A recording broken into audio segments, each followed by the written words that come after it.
வாழ்க்கை நமக்கு கிடைக்கப்பட்ட பரிசு. அதை சுமைக்காக நினைக்காமல் தினமும் புதிய அனுபவமாக எண்ணினால்தான் அந்த இடத்தில் மகிழ்ச்சி பொங்கும். சிரித்த முகம் எந்த தடையையும் எளிதாக தாண்டிவிடும். உன்னுடைய முகத்தில் சிரிப்போடு இரு. அதுதான் அத்தனை தடைகளையும் தாண்டி உன்னை வெற்றியடைய செய்யும். பிறருக்கு அன்பு கொடுத்தால் அதே அன்பு பல மடங்கு உன்னிடம் வந்து திரும்பும். பிரச்சனைகளிலிருந்து மகிழ்ச்சிக்கு செல்லக்கூடிய பாலம் எப்பொழுதும் நம்பிக்கையால் தான் கட்டப்படுகின்றது. கொஞ்சம் பொறுமையாக இருந்தாலும் தாமதமானாலும் அனைத்து நன்மைகளும் உன்னை வந்து சேரும். இன்னும் 60 நிமிடத்தில் நீ சந்தோஷமாக எனக்கு நன்றி சொல்லக்கூடிய நிலை ஏற்படும். பிறருக்கு பேசக்கூடிய ஒவ்வொரு இனிமையான வார்த்தையும் உன்னுடைய வாழ்க்கையையும் அழகாக்கும் என்பதை தெரிந்து கொண்டு இனிய சொற்களை வெளிப்படுத்து. தன்னலம் இல்லாமல் பிறருக்காக செய்த சிறு உதவி பெரும் மகிழ்ச்சியாக உன்னை தேடி வரும் நிலையை பெறும்.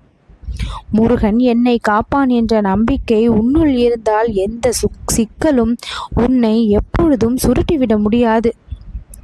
காலையில் சூரியன் உதிக்கும் பொழுது பூமி மகிழ்ச்சியை பெறுவது போல உன்னுடைய வாழ்க்கையும் என்னுடைய அருள் பட்டு ஒளிரும்.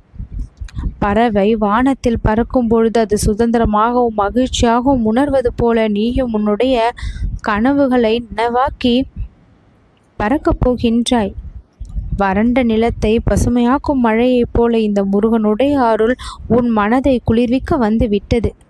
இன்னும் சற்று நேரத்திலேயே சந்தோஷமாக முருகா, உனக்கு நன்றி, நான் கேட்டது கிடைத்து விட்டது, நான் நினைத்தது நடந்து விட்டது, சந்தோஷமான செய்தியை எதிர்பார்த்தேன், அது இப்பொழுது எனக்கு கிடைத்து விட்டது என்று மனமுருகி நீ நன்றி சொல்வாய். அந்த நொடியே நான் முழு ஆசிர்வாதத்தை உனக்கு பரப்புவேன். உன் கவலைகளையும் கண்ணீரையும் துடைப்பதற்கு இந்த கந்தனின் கரங்கள் எப்பொழுதும் இருக்கின்றது. கவலையும் பயமும் கொள்ளாமல் உன்னுடைய பொறுப்புகளை கடமைகளை நீ தைரியமாக செய்ய வேண்டும். உனக்கென நான் கொடுக்கப்பட்டுள்ள அத்தனை கடமைகளிலும் உன் பின்னால் இருந்து நானே உன்னை செயல்படுத்துவேன்.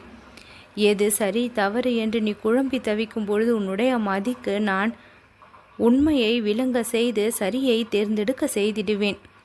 என் அருளால் தான் உன் வாழ்க்கையில் நடக்கும் அனைத்தும் என்று நீ நம்பி செயல்படும் பொழுது வெற்றியை தானாக பெற்றிடுவாய். நம்பிக்கை என்கின்ற மந்திரத்தை நெஞ்சத்தில் வை. இனிமை என்கின்ற ஒன்றை உதட்டில் வை. உன்னுடைய நேர்மை, உன்னுடைய நியாயம், எப்பொழுதும் நீ மனசாட்சிப்படி வாழுகின்ற அந்த பொறுப்பு, இதில் எல்லாமே நானே நிறைந்திருக்கின்றேன். முருகனுடைய அருள் உனக்கு அதிகமாக இருப்பதால் தான் நேர் வழியிலிருந்து தவறாமல் நீ நடந்து கொண்டிருக்கின்றாய்.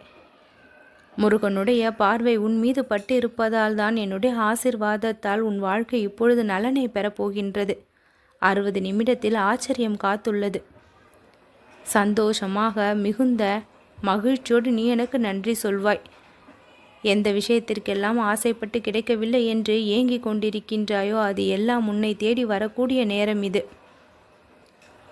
உன்னை பற்றி தவறாக புரிந்து கொண்டு இருப்பவர்கள் எல்லாம் உன்னுடைய நிலைமையை புரிந்து கொண்டு உன்னுடைய சூழ்நிலையை புரிந்து கொண்டு உன் விருப்பத்திற்கு ஏற்ப நடக்கும்படி தானாக மாறிவிடுவார்கள். எதிலெல்லாம் மாற்றம் கிடைக்க வேண்டும் என்று விரும்பினாயோ அந்த விஷயமெல்லாம் இப்பொழுது மாற்றத்தை பெற்று உனக்கு ஒரு புது நம்பிக்கையை கொடுக்கும். வாழ்வின் அர்த்தத்தை புரிந்து தெரிந்து இனிமேல் நீ வாழத் தொடங்கி விடுவாய். இது நாள் வரை நீ செய்த தவறுகளில் இருந்து பாடத்தை கற்றுக்கொண்டாய். இனிமேல் அந்த தவறை திருத்தி கொண்டு என்னென்ன சரியான விஷயங்களை செய்ய வேண்டுமோ அத்தனையும் செய்து முன்னேறுவாய். நல்லது நடக்கும்.